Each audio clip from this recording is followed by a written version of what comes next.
Si l'on avait quelque peu annoncé la réception de Poiré comme le match de la rédemption pour une équipe pro-humérine défaite lors des 3 dernières rencontres officielles, le message aura été clairement reçu par les joueurs de William Prunier, entreprenant et positivement agressif dès le début des hostilités.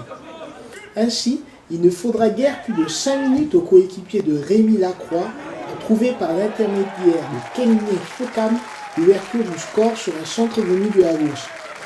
Un premier but qui paradoxalement libérait également les velléités des visiteurs, bien que Colomiers restera présent sur une frappe lointaine de Ventris ou la tentative d'un virevoltant Voavi.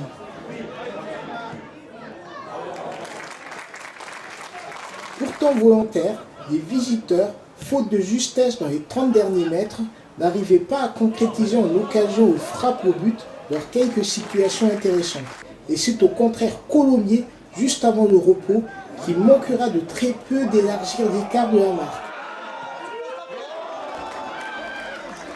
La seconde période verra très rapidement Colomiers se réadjuger la possession du ballon et porter une première fois le danger sur un centre-tir.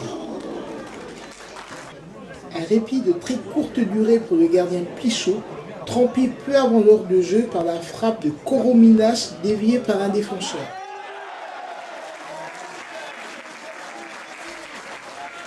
Dans la foulée, le petit milieu de terrain columérin s'offrait même le doublé, profitant des germons de plus en plus larges et généreux de la défense vendéenne.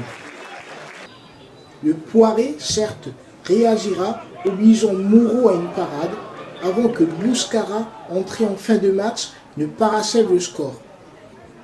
Le contrat était donc totalement rempli par les locaux, lesquels se seront rassurés pour leur première victoire sur leur pelouse de Capitani, à contrario des visiteurs, toujours lanterne rouge du national.